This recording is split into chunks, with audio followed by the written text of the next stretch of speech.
बिस्मिल्लाहिर्रहमानिर्रहीम। अस्सलाम वालेकुम दोस्तों, क्या हाल है? उम्मीद है कि सब दोस्त खैरियत से होंगे।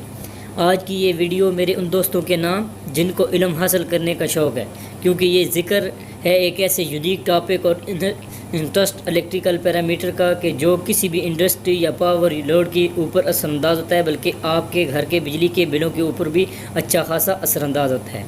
तो दोस्तों, मैं बात कर रहा हूँ पावर फैक्टर की। आज की इस वीडियो में मैं आपको बताऊंगा कि पावर फैक्टर क्या होता है। तो ये वीडियो आपके लिए बहुत से कॉन्सेप्ट क्लियर कर देगी, तो ये वीडियो ज़रूर देखें। तो सबसे पहली बात कि किसी भी चीज़ का मतलब उसके नाम में छुपा होता है। अगर हम उसके नाम पे गौर करें तो ये दो नाम हैं, एक है पावर और दूसरा है फैक्टर। फ़िलहाल हम पावर को बाद में डिस्कस करेंगे, अभी डिस्कस करते हैं फैक्टर। फैक्टर क्या चीज़ है दोस्तों? ये इंग्लिश ज़बान का लफ्ज़ है। इसको हम रेट या रेशो भी कहते हैं। उर्दू ज़बान में इसको निस्बत से भी ज़ाहिर किया जाता है और शरह से भी ज़ाहिर किया जाता है।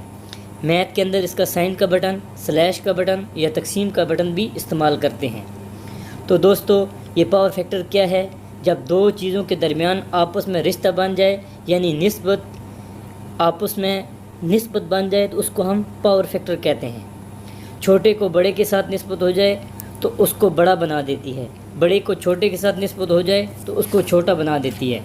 पावर फैक्टर आसान अल्फाज में किसी भी दो चीज़ों की आपस में निस्बत को कहते हैं। तो दोस्तों, वो कौन सी दो पावर हैं, वो कौन सी दो निस्बत हैं? तो चलते हैं इसके पावर की तरफ। पावर की तीन इकसाम होती हैं। एक होती है अपीरेंट पावर, यानी कि ज़ाहिरी पावर, उसको KVA से ज़ाहिर करते हैं। दूसरी पावर हकीकी पावर, यानी कि एक्टिव पावर, जिसको KW से ज़ाहिर करते हैं। तीसरी है KVAR, यानी कि वेस्ट पावर, ज़ाया शुदा पावर। तो दोस्तों, आपको ये तीन टाइप के बारे में पता चल गया होगा। तो मैं आपको मिसाल के ज़रिए आपको समझाता हूँ। मिसाल के तौर पर हम पेप्सी का एक गिलास लेते हैं और एक पेप्सी लेते हैं और उस गिलास के अंदर पेप्सी को डालते हैं। जो गिलास पहले उसके ऊपर झाग बन जाएगी तो वो उसकी ज़ाहिरी पावर होगी, यानी अपीरेंट पावर। जो उसमें पावर बच जाएगी गिलास में, जो झाग बन के उड़ जाएगी, पीछे जो बच जाएगी उसको बोलेंगे एक्टिव पावर, यानी कि KW।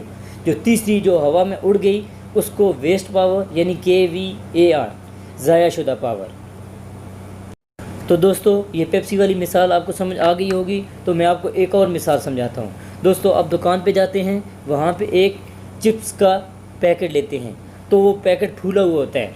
तो उसकी जो फूला हुआ है उसको बोलेंगे अपीरेंट पावर, यानी कि उसकी जो ज़ाहिरी पावर है। फिर उसको आप खोल देते हैं तो उसके अंदर हवा उड़ जाती है, तो पीछे जो बच जाते हैं उनको बोलते हैं एक्टिव पावर, यानी कि KW। और जो उसकी हवा उड़ जाती है उसको हम कहते हैं KVAR, यानी कि ज़ाया शुदा पावर। तो दोस्तों, अब इन तीनों पावर की कैलकुलेशन को हम एक ट्रायंगल बनाएंगे, यानी कायमत और ज़ाविया मुसल्लस का इस्तेमाल करेंगे। इसको पावर ट्रायंगल भी कहते हैं, यानी इसका एक होता है कायदा, वितर और अमूद। तो दोस्तों, ये जो हमने ट्रायंगल बनाया है, इसका कायदा, इसके ऊपर हम KW शो करेंगे, यानी कि जो रियल पावर है। जो इसका वितर है, इसके ऊपर KVA, यानी कि जो अपीरेंट पावर है, जो ज़ाहिरी पावर है, वो शो करेंगे। और इसके अमूद के ऊपर KVAR पावर शो करेंगे। KVAR ज़ाया शुदा पावर है, इसको हम छोड़ देते हैं। अब बच गई दो पावर, एक KVA और दूसरी KW, यानी कि हकीकी पावर और ज़ाहिरी पावर। जो हकीकी पावर है और ज़ाहिरी पावर के दरमियान जो तल्लुक है, जो रेशियो है, उसको हम कहते हैं पावर फैक्टर। अगर किसी सर्किट के अंदर KW को KVA के साथ तकसीम कर देते हैं तो वो पावर फैक्टर की वैल्यू आ जाती है। इसको दोस्तों कॉस थीटा के नाम से भी ज़ाहिर किया जाता है। कॉस थीटा इक्वल टू कायदा तकसीम वितर, ये इसका कुलिया है। तो दोस्तों, ये रेशियो पावर फैक्टर कहलाएगी। इसका कोई यूनिट नहीं होता।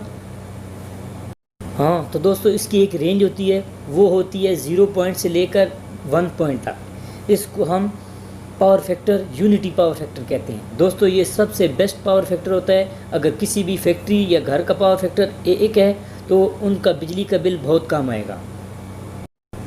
तो दोस्तों, 1 पॉइंट से पीछे इसकी वैल्यू कम होती है और इस तरह 0.1 तक आती है। अगर ये पीछे जाती है तो इसको लैगिंग पावर फैक्टर कहते हैं। अगर 0 से ये आगे जाता है तो इसको लीडिंग पावर फैक्टर कहते हैं।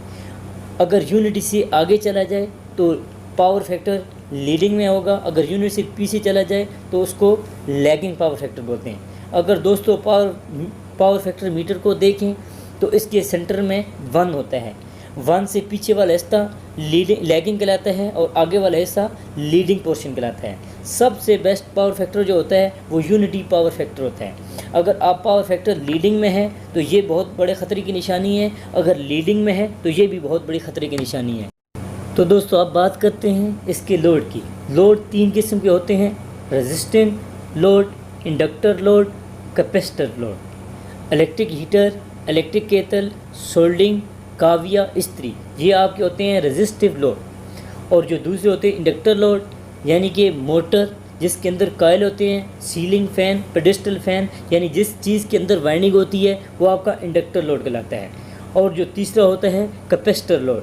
कैपेसिटर लोड क्या होता है? कैपेसिटर लोड वो होता है जिन चीज़ों के अंदर कैपेसिटर लगा होता है। तो दोस्तों जो हमारे लोड रेजिस्टिव लोड होते हैं, यानी कि जो मोटर जिनके अंदर वाइंडिंग होती है उनका पावर फैक्टर लैगिंग में होता है, और जिन चीज़ों के अंदर कैपेसिटर लगा होता है उनका पावर फैक्टर लीड कर रहा होता है, यानी कि कैपेसिटर पावर फैक्टर को लीड करने में मदद करता है। तो जैसे पावर फैक्टर मीटर के साथ कैपेसिटर को हम कनेक्ट करेंगे तो पावर फैक्टर लीड करेगा, और जैसे ही किसी मोटर या वाइंडिंग वाली चीज़ को उसके साथ कनेक्ट करेंगे तो पावर फैक्टर लैग करेगा। यानी कि इससे पता चला कि अगर हम जिसके अंदर वाइंडिंग है वो चीज़ कनेक्ट करते हैं तो हमारा पावर फैक्टर लैग करता है, अगर हम कैपेसिटर वाली चीज़ कनेक्ट करते हैं तो हमारा पावर फैक्टर लीड करता है। तो दोस्तों अगर आपका पावर फैक्टर लीड कर रहा है तो फिर भी नुकसानदेह है, अगर आपका पावर फैक्टर लैग कर रहा है, लैगिंग में है, तो वो भी नुकसानदेह है। तो दोस्तों जो एक इंडक्टर है वो एक वह चीज़ है जो पावर फैक्टर को कम करती है और कैपेसिटर पावर फैक्टर को बढ़ाती है। तो दोस्तों हमें पता चला कि अगर हमने पावर फैक्टर को कम करना है तो हम इंडक्टर का इस्तेमाल करेंगे, और अगर पावर फैक्टर को बढ़ाना है तो हम कैपेसिटर का इस्तेमाल करेंगे। तो दोस्तों सवाल ये है कि अगर हम घर की मेन सप्लाई के पैरेलल में एक कैपेसिटर लगा दें तो क्या हमारा बिजली का बिल कम आएगा? तो दोस्तों जवाब है यस, आपका बिजली का बिल कम आएगा। लेकिन दोस्तों प्रॉब्लम ये है कि आपके घर में जितनी भी मोटरें हैं ऑलरेडी इंडक्टर हैं, उनके साथ एक कैपेसिटर इसी मकसद के लिए लगा होता है जो आपके पावर फैक्टर को गिरने नहीं देता, उसको यूनिटी तक बरकरार रखता है। घर में जो पावर फैक्टर की वैल्यू होती है वो नॉर्मल लैगिंग यानी कि 0.9 से 0.85 तक होती है। तो दोस्तों मुझे पूरा यकीन है कि आज आपको पावर फैक्टर के तमाम टॉपिक सुनने के बाद पावर फैक्टर का पता चल गया होगा। तो दोस्तों अगर आप किसी और दोस्त का सोचते हैं, उसका फ़ायदा चाहते हैं, तो ये वीडियो दूसरे दोस्तों तक पहुँचाएँ, शेयर करें, लाइक करें। वीडियो देखने का शुक्रिया। अल्लाह हाफ़िज़।